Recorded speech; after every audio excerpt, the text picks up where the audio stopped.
Je louerai l'Éternel, je louerai l'Éternel.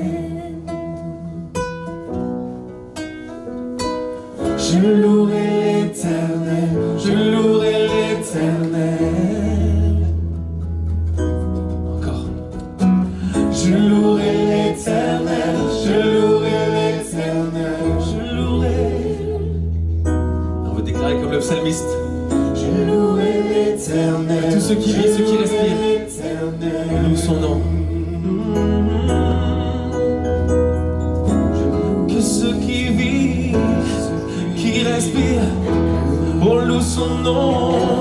Oui, loue son nom. Que ceux qui vivent, qui respirent, loue son nom. On y va. Je louerai sur les monts du fond des vallées. Quand je suis confiant ou quand sombre la foi, dans la crainte, je louerai dans la crainte, dans l'insécurité.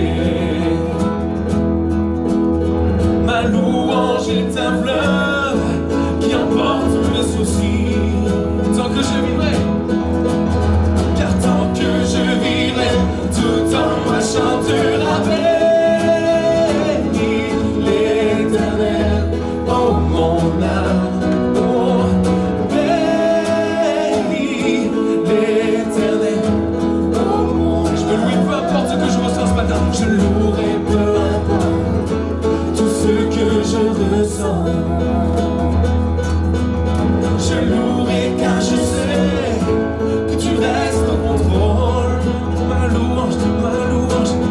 Ma louange est une arme, plus qu'un simple chant. Ma louange est le cri qui a détruit Jéricho. Tant que je vivrai, car tant que je vivrai, tout en moi chantera béni l'Éternel, oh mon âme, béni, béni l'Éternel, oh mon âme. J'élève ma voix, mon Dieu est vivant, rien n'arrêtera ma louange. Encore une fois béni, béni l'Éternel, oh mon âme. Je louerai l'Éternel, je louerai l'Éternel, je louerai l'Éternel, je louerai l'Éternel. Pour ton autorité, ta majesté, pour ton autorité, ta majesté, pour ta victoire, oh Dieu, je te louerai, oh, ta fidélité, ta sainteté, pour ta puissance, oh Dieu, je te louerai, oh, ton autorité, ta majesté, pour ta victoire, oh Dieu, je te louerai, pour ta fidélité, ta sainteté, pour ta puissance, oh Dieu, je t'en bénis. Oui, bénis l'Éternel, oh mon âme. Bénis l'Éternel, oh mon âme. Ensemble, ouais. Bénis l'Éternel, oh mon âme, je bénis.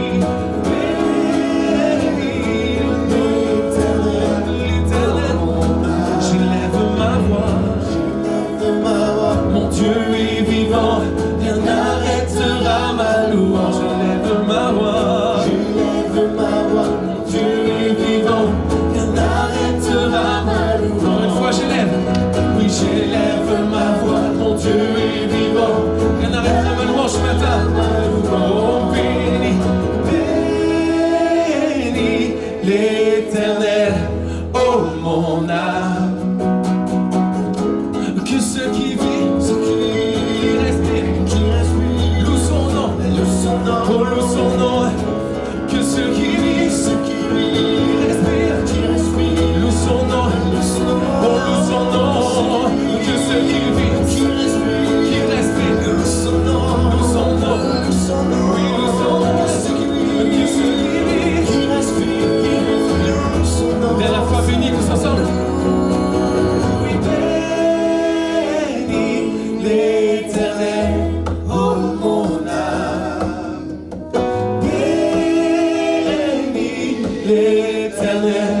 oh mon âme. J'élève ma voix.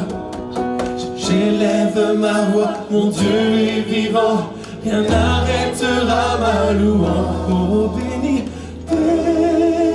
béni l'Éternel, oh mon âme. Amen. Psaume 145, l'Éternel est bon envers tous, et ses compassions sont sur toutes ses œuvres. Pardon. Célébrons l'immense bonté de notre Dieu ce matin.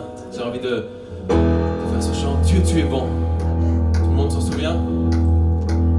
On va chanter l'amour, la paix, la bonté de Dieu qui nous accompagne chaque jour.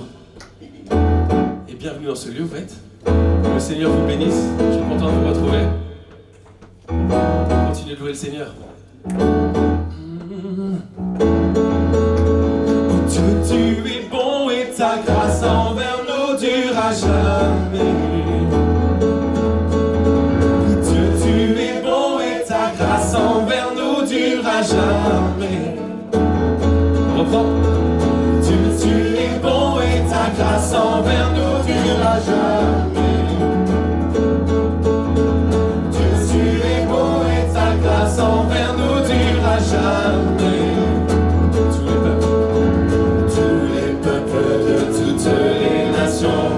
De génération en génération, oui, nous te louons. Alléluia, alléluia, nous te louons. Qui tu es, nous te louons. Alléluia, alléluia, nous te louons. Pour qui tu es.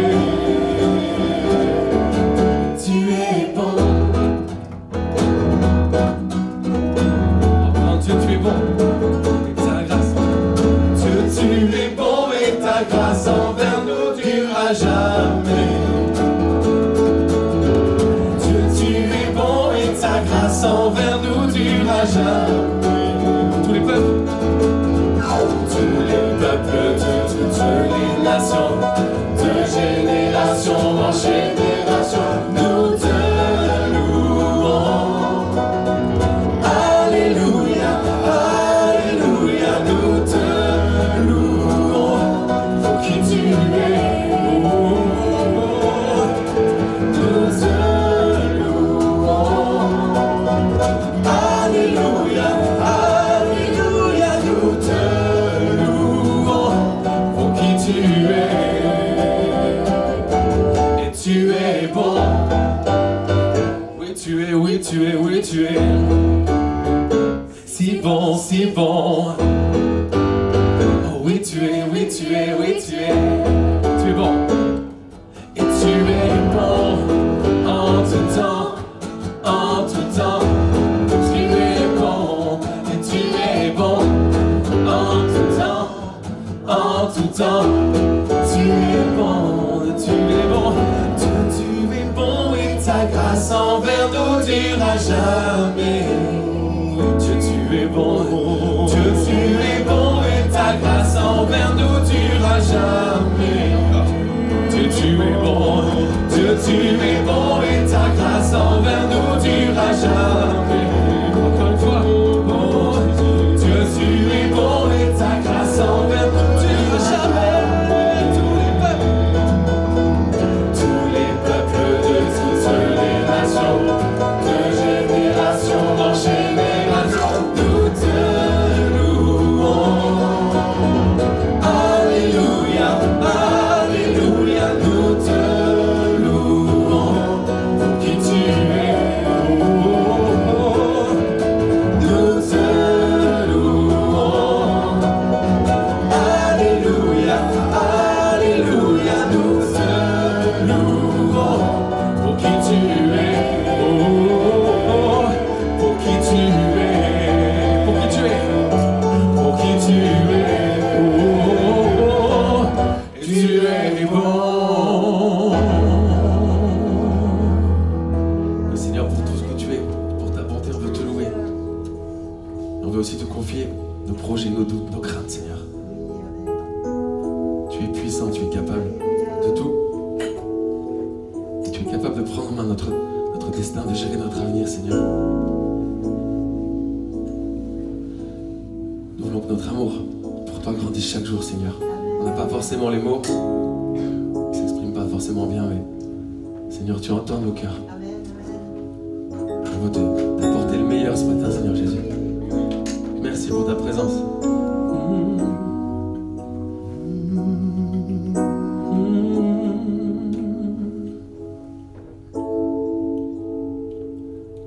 Comment expliquer et comment décrire un amour si grand, si puissant que rien ne peut le contenir. Tu sais mes espoirs,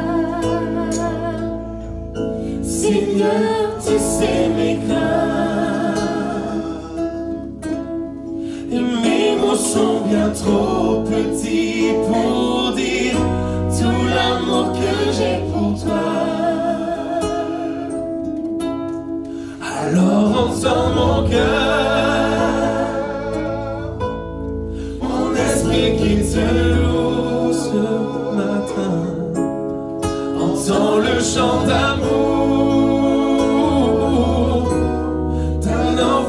racheté. Merci pour la croix, Seigneur. Je prendrai mes faibles mots pour te dire quel Dieu merveilleux tu es. Et je ne pourrai pas dire combien je t'aime. Alors entends mon cœur, si tout comme la pluie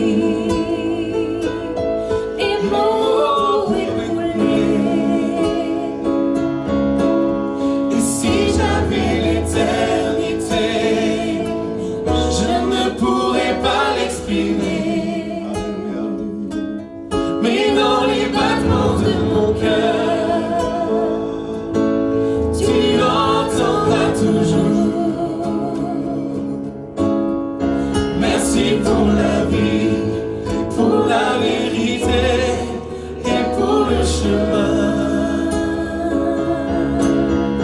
Alors entends mon cœur, mon esprit qui te loue, entends le chant d'amour d'un enfant racheté.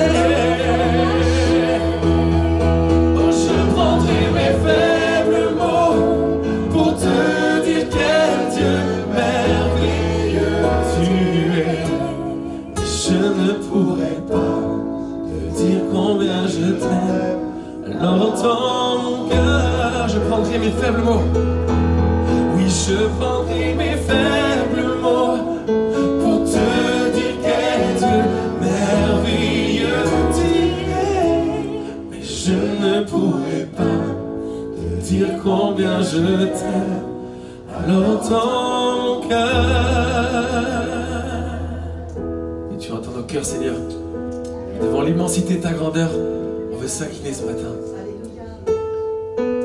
Tu m'aimais avant que je sois, c'est les paroles de ce chant. C'est vrai que tu savais déjà tout de nous, avant même notre naissance. Et auprès de toi, près de ton cœur, on trouve notre place. On trouve notre place ce matin, Seigneur, ici dans ta présence. Merci pour ton amour sans fin, Jésus.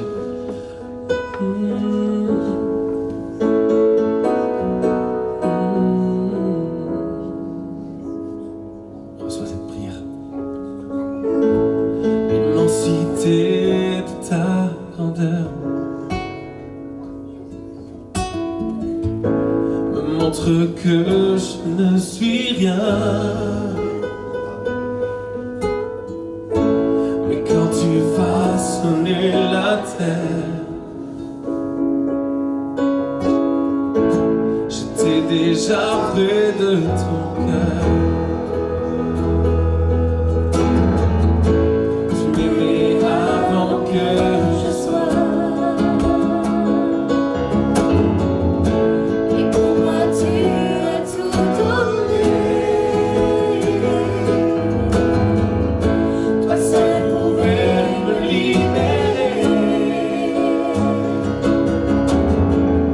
C'est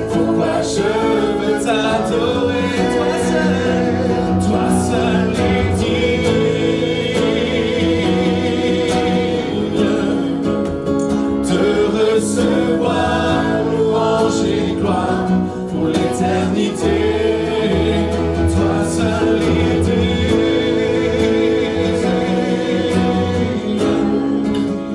de recevoir louange et gloire pour l'éternité. Dans ta présence, je me tiens, car tu es seul dont j'ai besoin. La joie, la vie et le bonheur sont dans tes parvis en sauveur. Toi seul est digne, toi seul est digne, toi seul est digne de recevoir louange et gloire pour l'éternité. Toi seul est digne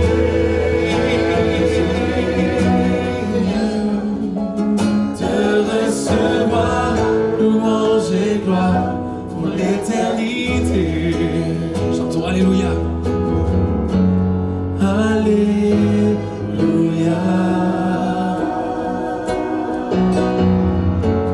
Alléluia. Oh, Alléluia. La joie, la vie, le bonheur sur le don de ta grâce, Jésus. Alléluia. Encore Alléluia. Oh, Alléluia. Merci pour la croix, Seigneur. Merci de t'être donné pour nous, Seigneur Jésus.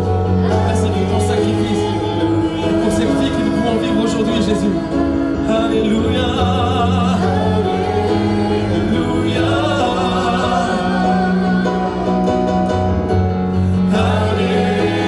Alléluia. Car toi seul est digne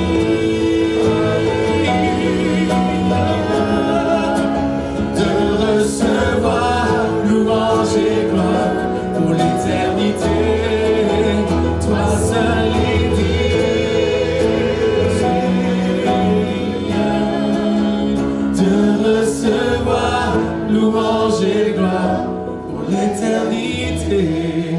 De recevoir louange et gloire pour l'éternité. Seigneur, à quel autre irions-nous qu'à toi?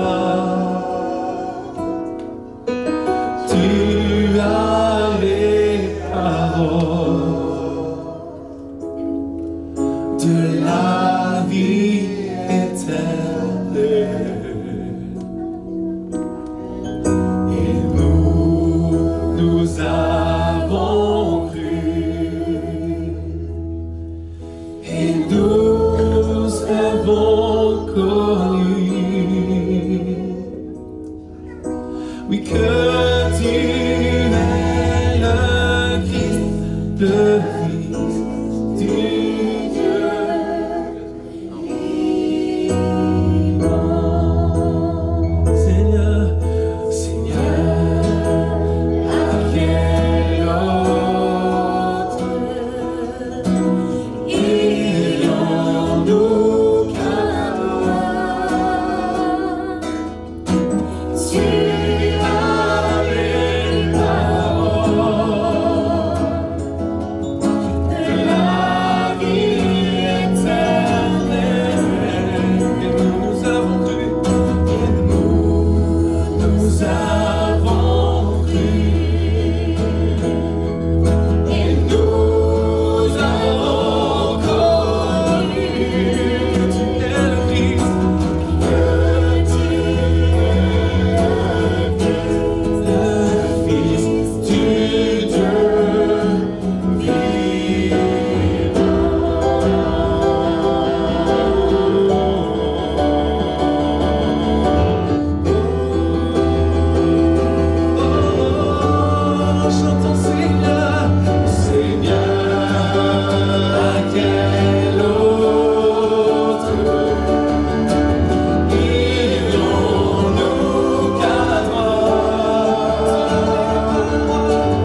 mon Dieu est si grand.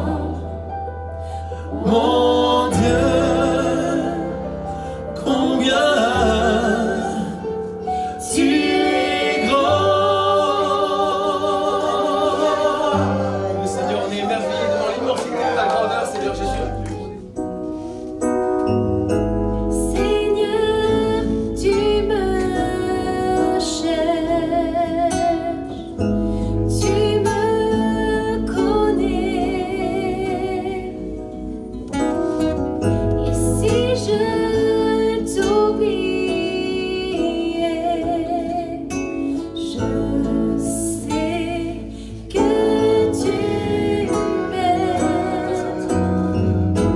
Ta sainte présence,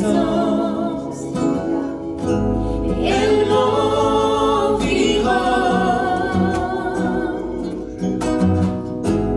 à chaque moment. Je sais que tu m'aimes, je sais que tu m'aimes. À la croix je me prosterne, où ton sang coula pour moi. Aucun amour n'est plus grand.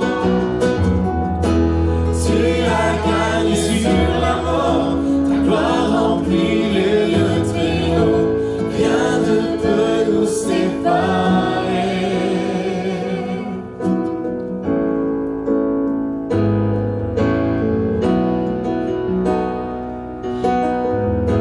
Tu marches devant moi,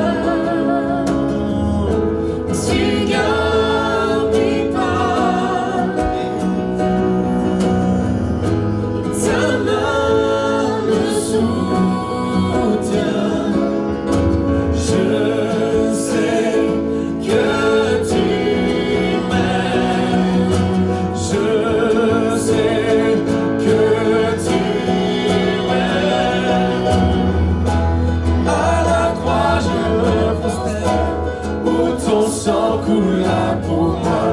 Aucun amour n'est plus grand. Tu as gagné sur la mort, ta gloire remplit les lieux très hauts. Rien ne peut nous séparer. Tu déchires le voile, tu déchires le voile, tu traces un chemin. Car tu as tout accompli. Tu déchires le voile, tu traces un chemin.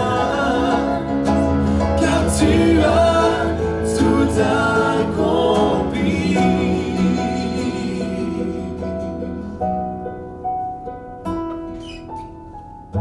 Si tout s'effondrait devant mes yeux, tu resterais là. Je sais que tu m'aimes, je sais que tu m'aimes. À la croix je me prosterne, où ton sang coula pour moi. Aucun amour n'est plus grand. Tu as gagné sur la mort, ta gloire remplit les lieux très hauts. Rien ne peut nous séparer. Tu déchires le voile, tu traces un chemin. Car tu as tout accompli. Tu déchires le voile, tu traces un chemin. Car tu as tout accompli. Dernière fois à la croix. À la croix je me prosterne, où ton sang coula pour moi. Aucun amour n'est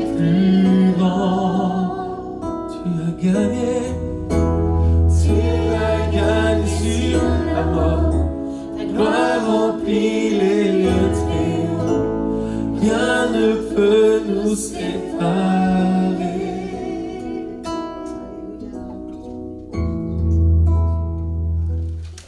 Gloire à Dieu.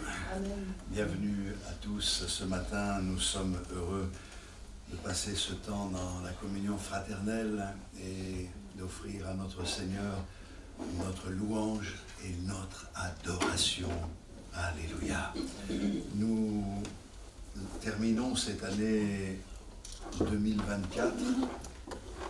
C'est vrai qu'on a l'impression que le bug de l'an 2000, c'était hier. Comme les choses s'accélèrent. C'est quelque chose d'incroyable. Quand on pense à certains événements, on se dit, mais ça s'est passé il y a 10 ans, on a l'impression que c'était hier. Et comme le temps passe et passe vite, on se rend compte qu'il nous reste très peu de temps à vivre ici-bas, avant que ne s'ouvre pour nous l'éternité. Mais l'éternité, c'est déjà ouverte pour chacun d'entre nous, puisque nous avons expérimenté la grâce de Dieu, et celui qui a Christ a la vie éternelle. Amen. Et donc, nous savons que bientôt nous serons avec lui, et quand on voit ce qui se passe dans le monde, on se dit que les choses ne vont pas s'améliorer. Si vous lisez dans l'Apocalypse, les derniers versets, il est dit, et l'Esprit de Dieu, et l'Église ensemble disent, viens. C'est-à-dire qu'il arrive un moment où les choses vont se dégrader de telle manière qu'on aura tous envie de dire, Seigneur, viens. Déjà beaucoup soupirent dans leur cœur pour dire, Seigneur, viens. On a quelques-uns de nos aînés qui ne peuvent pas être là parce qu'ils sont trop âgés pour se déplacer. Ils se demandent ce qu'ils font encore sur la terre. Ils se disent, Seigneur, mais pourquoi tu ne nous as pas pris? Et si le Seigneur attendait, comme je disais à quelqu'un il y a quelque temps, si le Seigneur attendait de venir nous prendre tous ensemble, ce serait quand même formidable. Alléluia. Alors que Dieu nous bénisse dans cette espérance, et regardant à l'avenir, que nous puissions nous réjouir dans le Seigneur. Est-ce que vous avez envie de vous réjouir? Amen. Oui? D'ailleurs, la Bible dit, servez l'Éternel avec joie.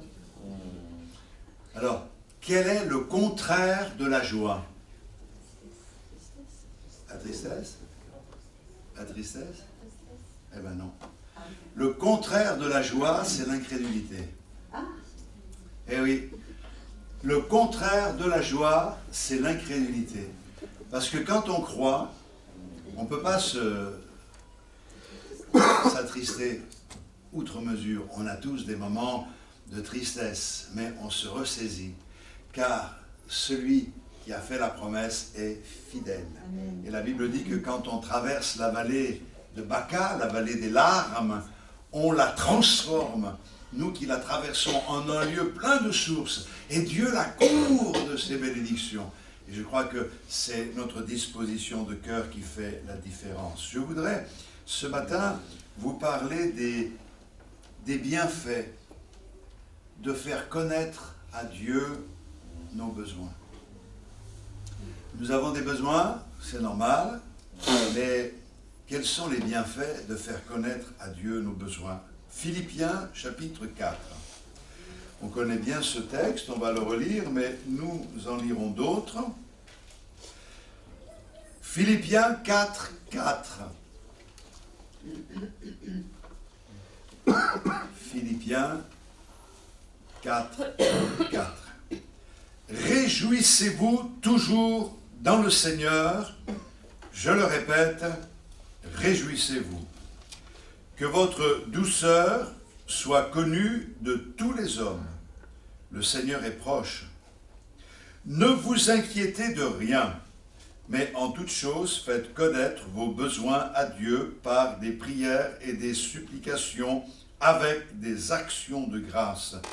Et la paix de Dieu qui surpasse toute intelligence gardera vos cœurs et vos pensées en Jésus-Christ.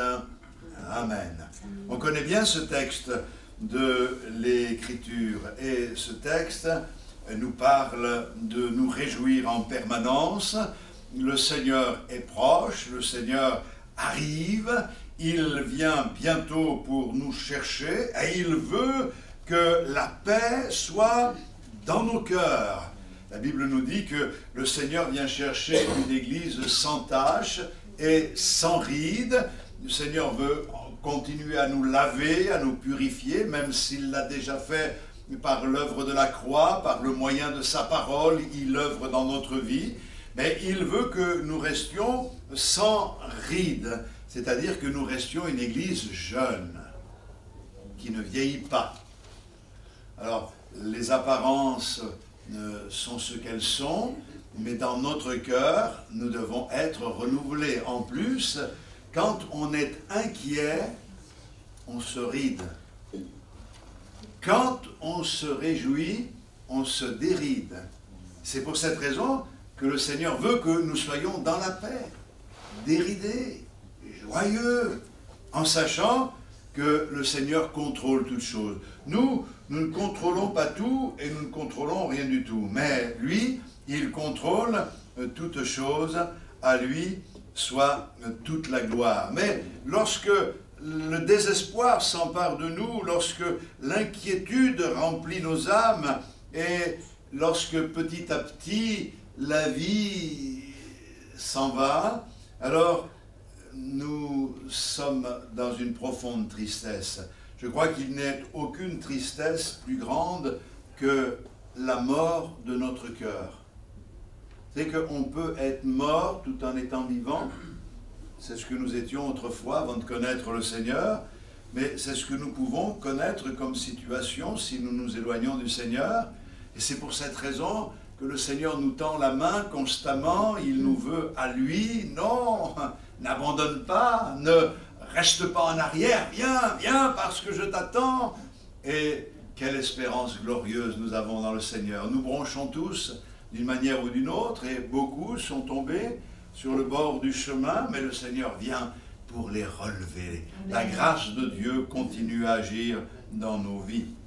Alors, dans ce texte, il est dit que nous pouvons faire connaître nos besoins au Seigneur, et donc il y a là des considérations données sur la prière. J'aimerais vous rappeler Matthieu 6,6. Matthieu 6,6. Mais quand tu pries, entre dans ta chambre, ferme ta porte et prie ton Père qui est là dans le lieu secret, et ton Père qui voit dans le secret te le rendra. Le Seigneur nous enseigne ici et là que la prière est indispensable dans notre vie. La prière, c'est quoi? C'est un moment d'intimité avec Dieu. Et ça n'a rien à voir avec un rite quelconque. Ce n'est pas une habitude, un rite chrétien. La prière, c'est un moment d'intimité avec Dieu. Et cette communion avec le Seigneur, nous devons l'entretenir. Ce ne sont pas les mots qui font la prière, mais la prière, c'est cette intimité avec Dieu, cette disposition de cœur, cette unité à notre Seigneur, qui, à un moment donné, se traduit par des mots, parce qu'il faut exprimer les choses d'une manière ou d'une autre. Et ça, c'est quelque chose que le Seigneur attend de nous. Demandez et vous recevrez. La prière demande de notre part la foi, la conscience aussi que le Dieu que l'on prie nous entend et qu'il est capable d'exaucer nos prières. Et certains se demandent pourquoi on prie. On prie parce qu'on sait que le Seigneur entend. Il sait, lui, parfaitement ce dont nous avons besoin. Mais nous le répéterons peut-être dans ce message, nous ne prions pas pour lui faire connaître nos besoins, même si c'est un peu cela. Nous le prions parce que nous savons qu'il connaît nos besoins et nous savons qu'il peut résoudre et répondre à nos attentes d'une manière parfaite. Alors, nous lui faisons connaître nos besoins. Nous nous plaçons devant lui dans une attitude d'humilité. C'est le moment que le Seigneur attend. Fais-moi connaître, dis-moi, reconnais dans ton cœur que tu en as besoin. Dis-le-moi, exprime-le. Et avant même que tu ne l'aies exprimé, moi je t'ai déjà exaucé. C'est vrai que faire connaître à Dieu ses besoins, ce n'est pas une information. Vous n'avez pas besoin d'informer Dieu. Dieu sait tout de votre vie. Il connaît votre situation, l'état dans lequel vous vous trouvez. Il connaît votre passé, il connaît même votre avenir. Et c'est parce que, justement, le Seigneur nous aime qu'il veut nous amener à exprimer quelque chose. Par exemple, nos enfants, quelquefois, on sait ce dont ils ont besoin, mais on leur dit, qu'est-ce que tu veux? Hein? Tu veux? On sait, je sais ce que tu veux, mais je ne te dis pas que je sais ce que tu veux, je veux que tu me l'exprimes. Et on est tellement émerveillés quand même, avec des mots maladroits, ils nous expriment un désir. Et quel bonheur pour nous quand ils ont exprimé ce désir de pouvoir y répondre. Bien sûr, dans le domaine d'élever les enfants, je crois qu'il faut qu'il y ait une mesure. Hein. On ne satisfait pas tous les désirs, comme Dieu ne viendra pas satisfaire tous nos désirs, mais tout ce qui est conforme à sa volonté et qui correspond à ce que lui veut accomplir dans notre vie. Alors, on peut se poser la question de cette manière-là. Faire connaître nos besoins à Dieu. Quel est notre besoin premier?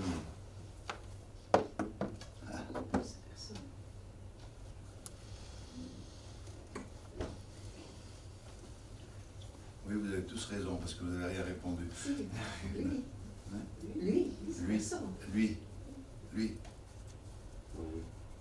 Le besoin premier qui est le nôtre, c'est de le connaître.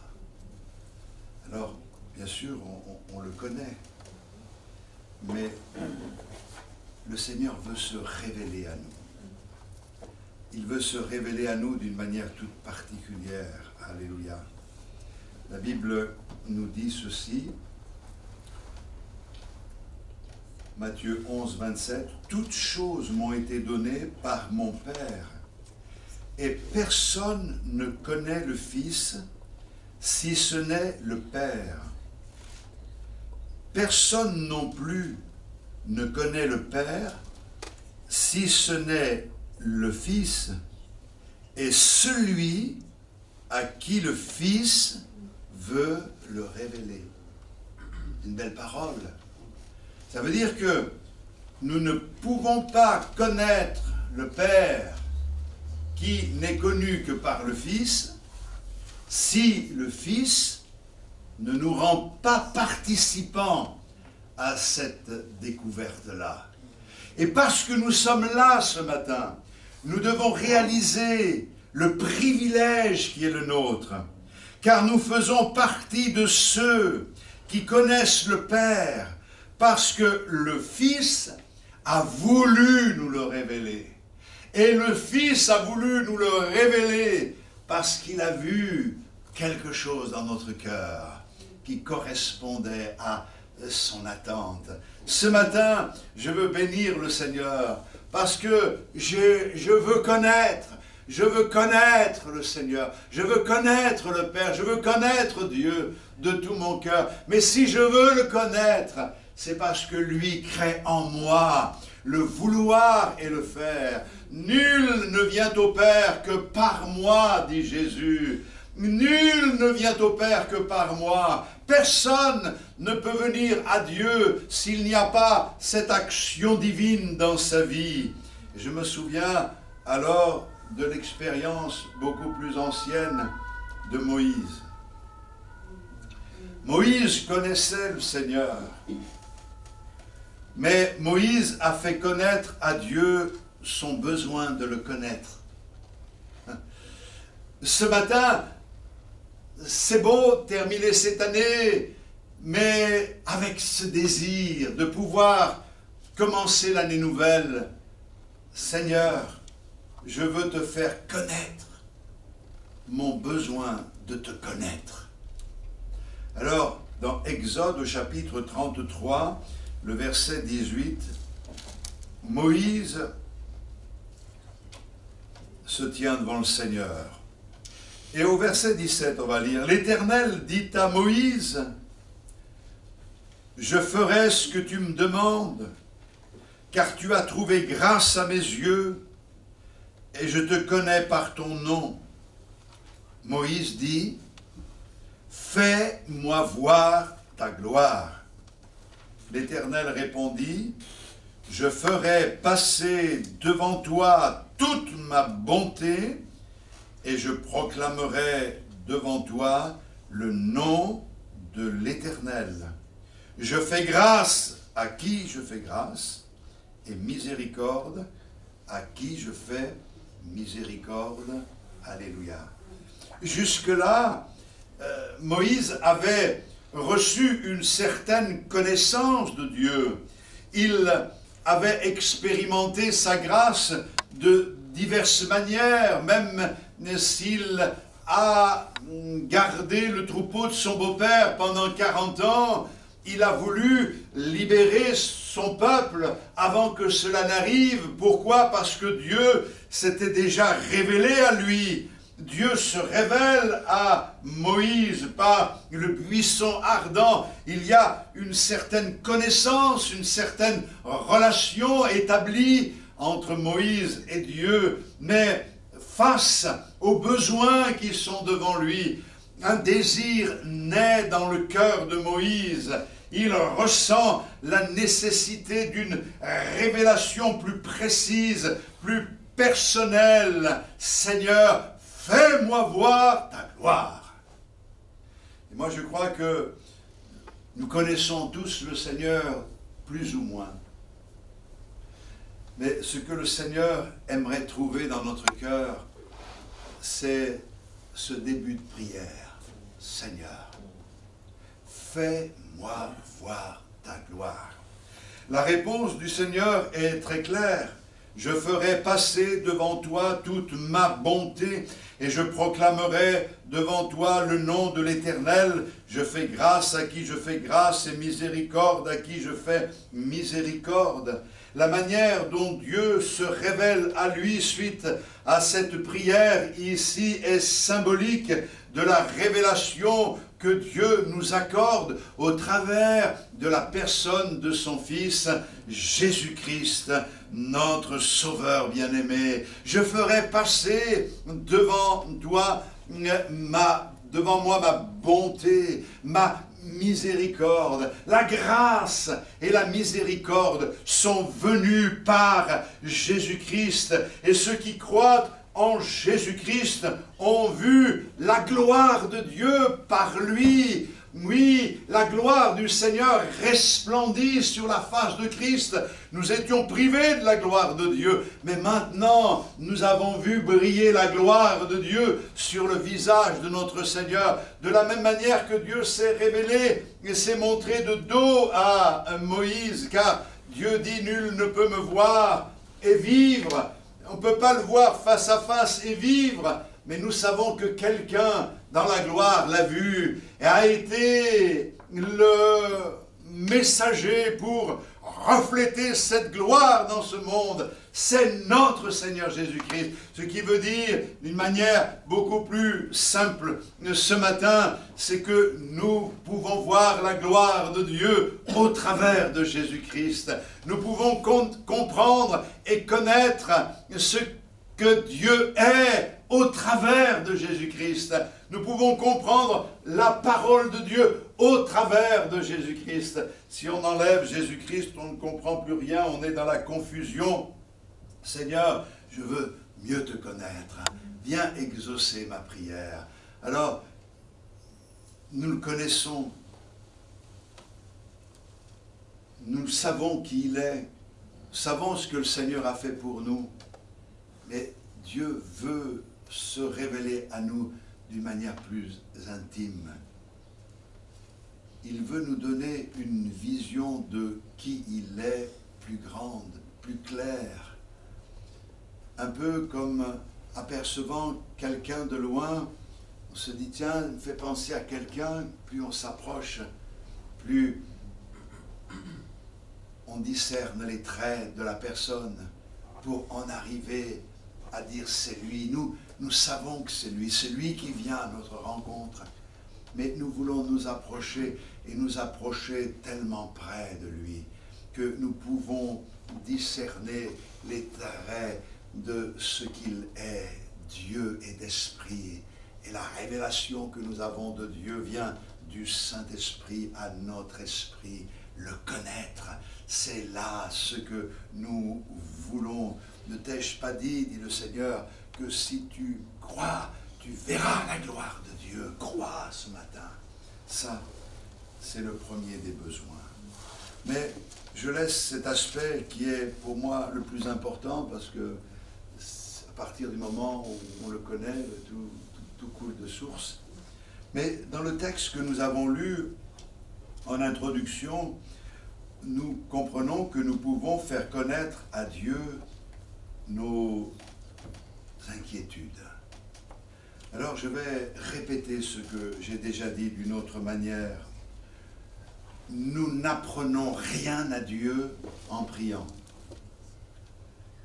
Et c'est pour cette raison que quelquefois, on prie comme si le Seigneur était sourd, comme s'il était aveugle, comme s'il était indifférent.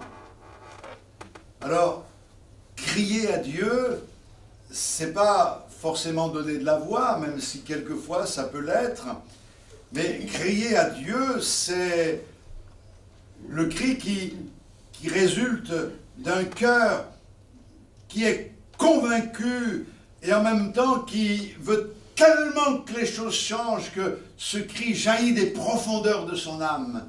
Seigneur, Dieu entend le cri du cœur, mais on ne crie pas pour réveiller Dieu. Il ne sommeille ni ne dort celui qui te garde, Israël. Le Seigneur est avec nous tous les jours, et même quand tu dors, il veille sur toi. L'ange de l'Éternel campe auprès de ceux qui le craignent, et il les arrache au danger. Faire connaître à Dieu nos besoins, des choses qui nous inquiètent, c'est faire tellement confiance au Seigneur que nous savons qu'il va pouvoir nous aider et nous secourir. Mais en priant pour nos inquiétudes, en priant pour demander à Dieu quelque chose, posons-nous la question suivante. Le besoin que nous allons lui exposer est-il justifié? C'est important de pouvoir sonder notre cœur. Quelqu'un a dit « aime Dieu et fais ce que tu veux ». Aime Dieu et demande ce que tu veux. Ben oui, si on aime le Seigneur de tout son cœur, on va chercher uniquement ce qui lui est agréable. Et ce qui lui est agréable, c'est ce qu'il approuve.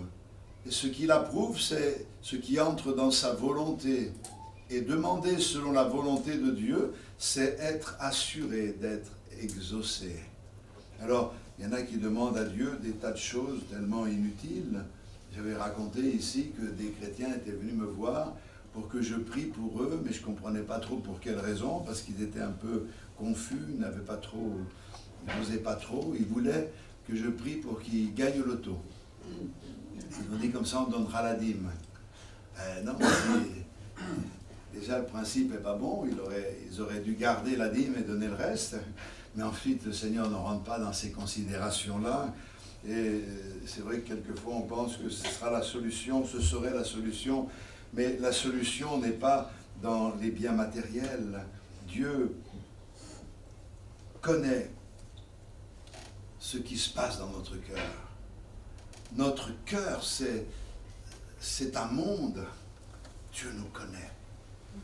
Il nous connaît mieux que nous ne pouvons nous connaître nous-mêmes. Et nous voulons vraiment montrer à Dieu quelles sont nos priorités. Nous avons des inquiétudes. Alors, c'est normal d'avoir des inquiétudes.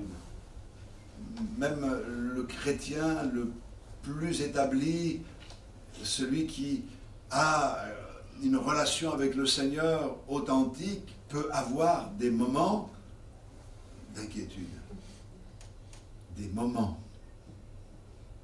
Parce qu'il y a les moments d'inquiétude, ces moments où on se souvient que nous ne sommes que des vases de terre, on réalise que par nous-mêmes on n'y arrivera pas, on touche du doigt que sans lui nous ne pouvons rien faire. On se confie dans le Seigneur et on n'a plus d'inquiétude. On s'en remet à Dieu, on s'abandonne entre ses mains. On sait une chose, c'est qu'il ne nous laissera pas tomber. Et même si nous arrivons à des situations qui sont des situations qui semblent sans retour possible, tant que le Seigneur n'a pas dit que c'était fini, c'est pas fini. Et on voit que d'un petit tas de cendres, le Seigneur peut rallumer un feu. Il n'est pas venu pour éteindre le lumignon qui fume, il est venu pour redonner de la vie à chacun d'entre nous. Alors, faisons connaître à Dieu nos besoins avec confiance et persévérance. Je crois que quelquefois, nous abandonnons, nous baissons les bras. C'est peut-être au moment où nous aurions remporté la victoire et hop, on était presque arrivé. Et puis, on baisse les bras, persévère, va jusqu'au bout, car ce n'est pas parce que les choses vont mal qu'il faut arrêter. Continue à avancer, persévère dans les voies du Seigneur. N'abandonne pas, surtout, n'abandonne pas la main du Seigneur. Ensuite, il y a un autre domaine de nos vies. C'est celui que nous trouvons dans le psaume 32. Dans le psaume 32, je vais lire quelques versets parce que c'est un magnifique psaume. Heureux celui à qui la transgression est remise, à qui le péché est pardonné. Heureux l'homme à qui l'Éternel n'impute pas l'iniquité et dans l'esprit duquel il n'y a point de fraude. Tant que je me suis tu, mes os se consumaient, je gémissais toute la journée. Car nuit et jour, ta main s'appesantissait sur moi. Ma vigueur n'était plus que sécheresse, comme celle de l'été. Je t'ai fait connaître mon péché, je n'ai pas caché mon iniquité. J'ai dit, j'avouerai mes transgressions à l'Éternel, et tu as effacé la peine de mon péché. Amen. Faire connaître à Dieu nos péchés. Il est certain, là aussi, que Dieu connaît nos cœurs, il connaît nos péchés. Mais refuser de confesser nos péchés à Dieu, c'est refuser de se repentir, c'est se condamner à l'absence de pardon que Dieu veut nous accorder et de toutes les conséquences qui vont avec le pardon. Et c'est pour cette raison que la parole de Dieu nous invite à faire connaître à Dieu, à nous repentir, fais connaître à Dieu ton péché. Vous savez, David, quand il écrit ce psaume, il connaissait Dieu. Il avait expérimenté la grâce de Dieu, il avait abattu Goliath. Il était l'homme selon le cœur de Dieu, mais il n'a pas veillé. Et malheureusement, il est tombé dans le péché. Il a voulu masquer ce péché, il l'a couvert, il a fait taire sa conscience, et pendant 2 ans, il a vécu avec ce péché refoulé dans son âme. Et c'est pour cette raison que dans ce psaume, il écrit ceci: « Tant que je me suis tu, mes os se consumaient, je gémissais toute la journée, car nuit et jour ta main s'apesantissait sur moi, ma vigueur n'était plus que sécheresse comme celle de l'été. » Il exprime une réalité. Il fait taire sa conscience. Il refoule le sentiment de culpabilité et il se morfond. Il est rongé de l'intérieur. Ça touche sa vie, ça touche sa santé. C'est écrit. Mes os se consumaient. Ça touche son sommeil. Dans tous les domaines de sa vie, il y a quelque chose qui est détraqué. Il exprime ces choses dans ce psaume et puis il y a une pause. Comme pour dire, ça a duré longtemps. Mais ça nous donne aussi un temps de réflexion. Tant que je me suis tu, j'étais rongé. Mais voici le verset 5. Je t'ai fait connaître mon péché. Je n'ai pas caché mon iniquité. J'ai dit, j'avouerai mes transgressions à l'Éternel, et tu as effacé la peine de mon péché. C'est-à-dire que non seulement le Seigneur a effacé son péché, mais la peine de son péché, les conséquences du péché.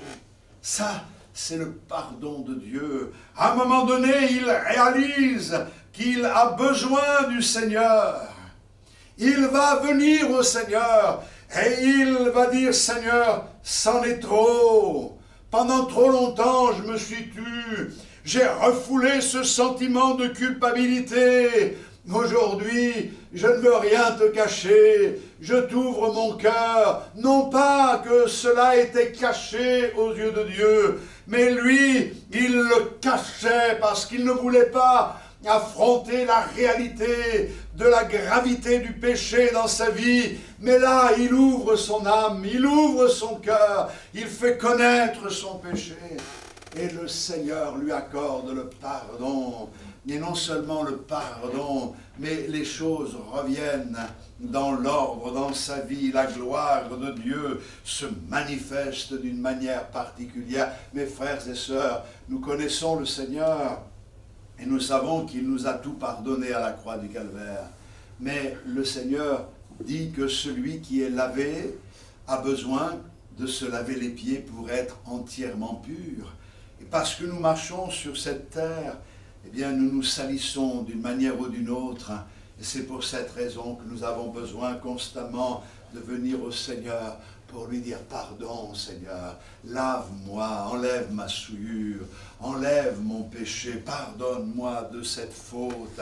Seigneur, je n'ai pas été comme tu voulais, je n'ai pas fait ce que tu voulais, j'ai agi en insensé, je t'ai mis de côté, je savais au fond de mon cœur combien j'avais besoin de toi, j'avais dans mon cœur ce besoin de toi, j'avais envie de voir ta gloire, mais mon orgueil et mon incrédulité ont été telles que j'ai étouffé cette voix ce matin dans ta maison. J'ouvre mon âme et je te dis, Seigneur, voilà ce que je suis, voilà ce dont j'ai besoin, voilà ce que toi tu peux faire dans ma vie. Pardonne-moi. Et Dieu dans sa grâce nous pardonne.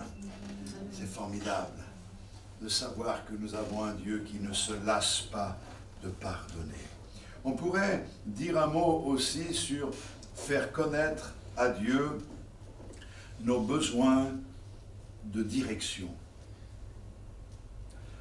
On a besoin pour cette année nouvelle d'être dirigé.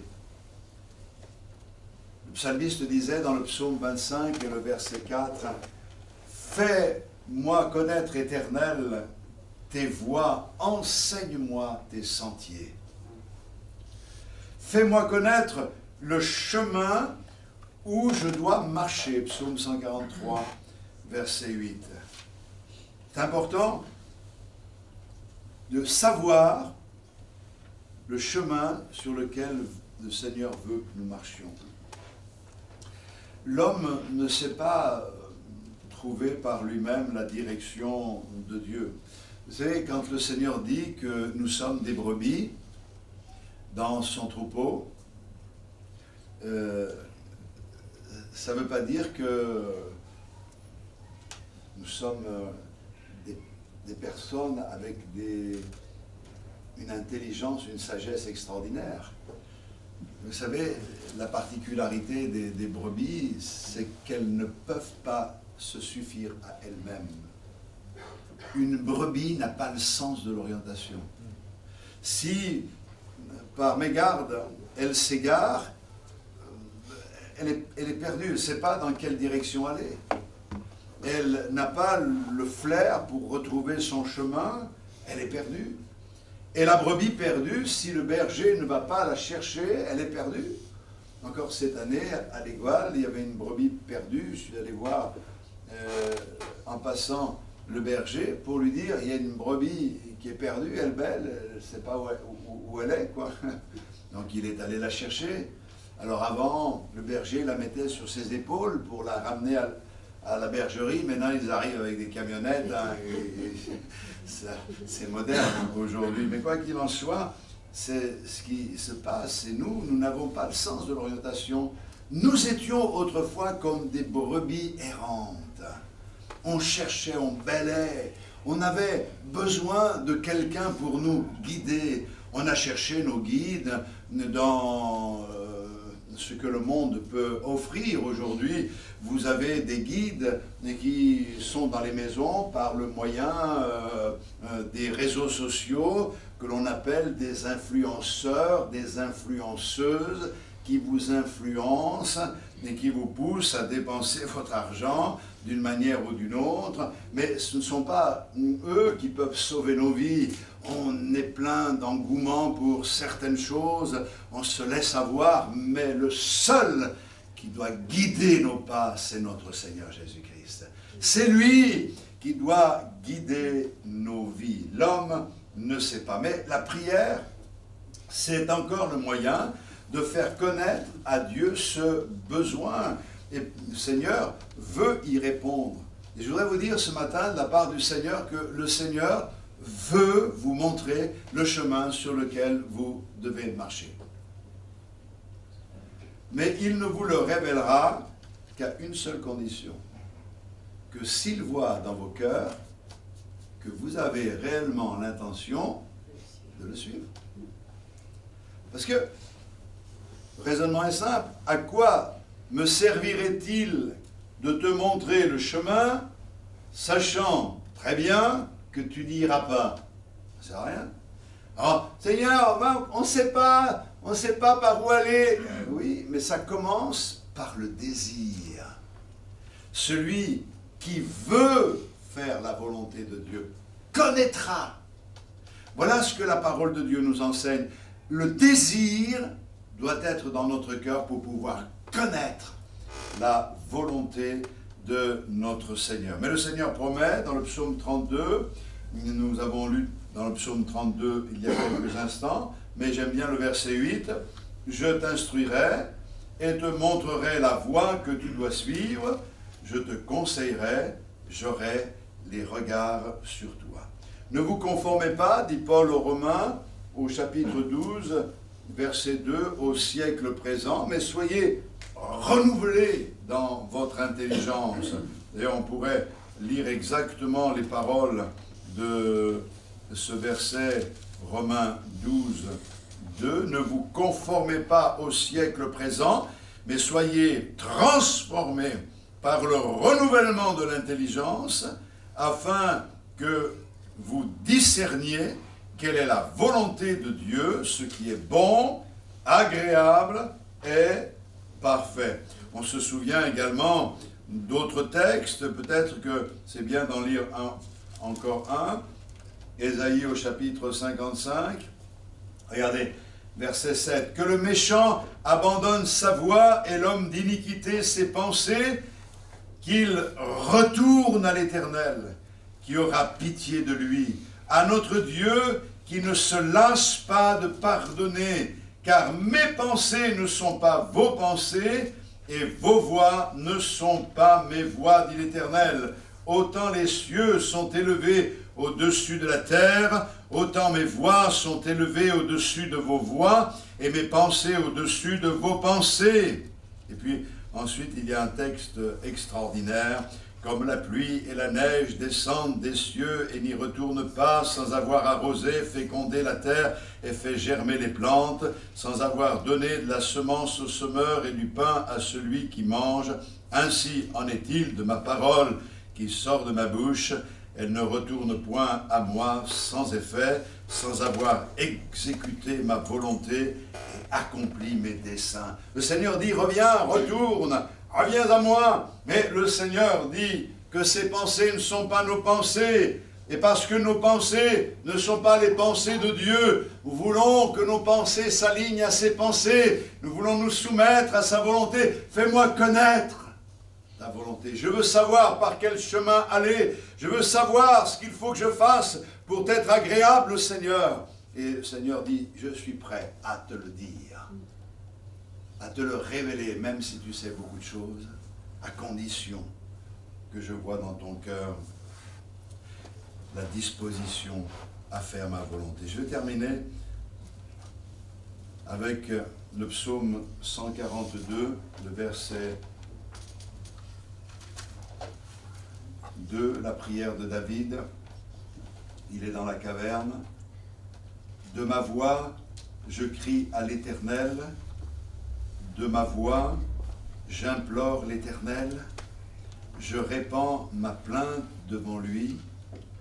Je lui raconte ma détresse.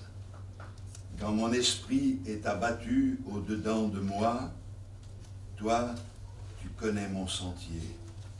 Sur la route où je marche, ils m'ont tendu un piège. Jette les yeux à droite et regarde. Personne ne me reconnaît. Tout refuge est perdu pour moi. Nul ne prend souci à mon âme. Éternel, c'est à toi que je crie.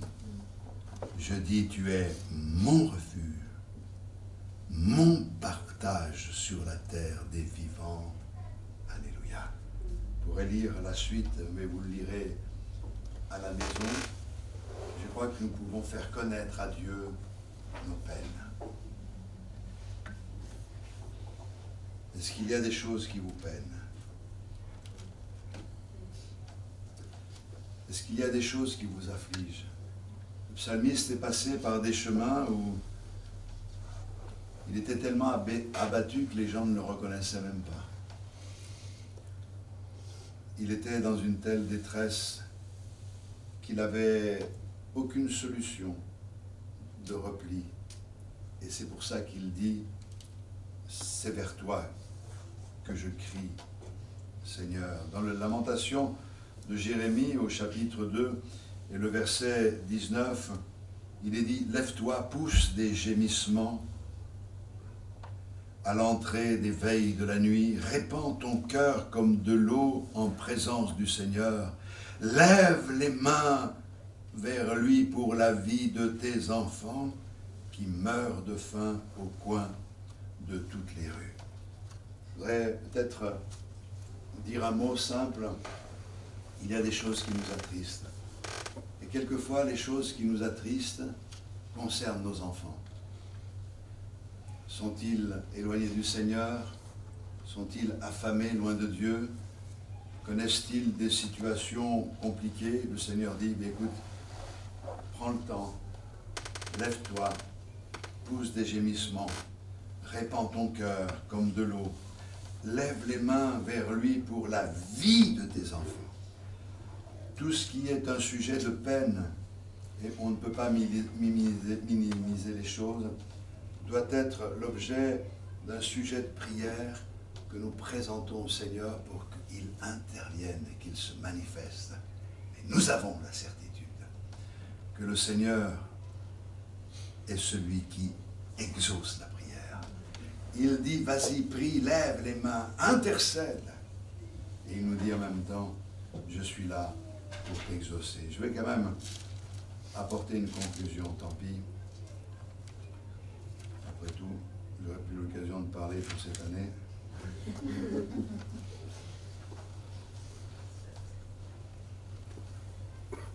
Je vais lire dans 1 Pierre, je livre ce texte à votre méditation, au verset 5, chapitre 5, verset 5.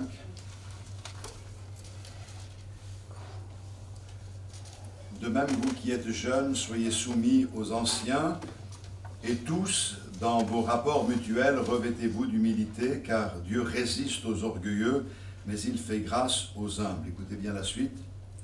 Humiliez-vous donc sous la puissante main de Dieu, afin qu'il vous élève au temps convenable. Et déchargez-vous sur lui de tous vos soucis, car lui-même prend soin de vous. Alléluia. Alors bien sûr, il va y avoir les fêtes encore. Je vais dire la suite alors. Soyez sobres, veillez. Votre adversaire, le diable, rôde comme un lion rugissant, cherchant qui le dévorera. Non mais faisons confiance au Seigneur. Et la grâce de Dieu agira. Dieu vous aime. Bien au-delà de ce que vous pouvez penser. Prions le Seigneur ensemble. Gloire à Dieu. Dans ces moments, nous voulons vraiment mettre l'accent sur l'importance de te connaître. Quelquefois, notre désarroi, notre peine, notre doute viennent de ce manque de connaissance. Alors Seigneur, que la lumière brille dans nos cœurs. Et Seigneur, que cette révélation à nos âmes apporte une joie extraordinaire à chacun d'entre nous. Seigneur, bénis mes frères et sœurs et bénis leurs familles. Accorde-leur les richesses de ta grâce et pourvois à leurs besoins chaque jour. Quelque domaine que ce soit, tu as les solutions, Seigneur. Te prions pour cette année 2025. Oh, qu'elle soit une année bénie, une année de visitation, sauve des âmes, attire à toi, relève, bénis, construis, c'est ce que nous désirons de tout notre cœur, Seigneur, et que la paix qui surpasse toute intelligence gagne nos cœurs et nos pensées en Jésus-Christ, au nom de Jésus notre Sauveur. Amen. Amen et amen. Gloire au Seigneur Jésus. Que le Seigneur vous accorde une bonne fin d'année, une belle année 2025. Et notre espoir est dans le Seigneur. Et notre espérance, c'est de savoir qu'il sait ce dont vous avez besoin et qu'il vous l'accordera. À Dieu soit toute la gloire. Amen. Bon retour à tous. Dieu vous bénisse.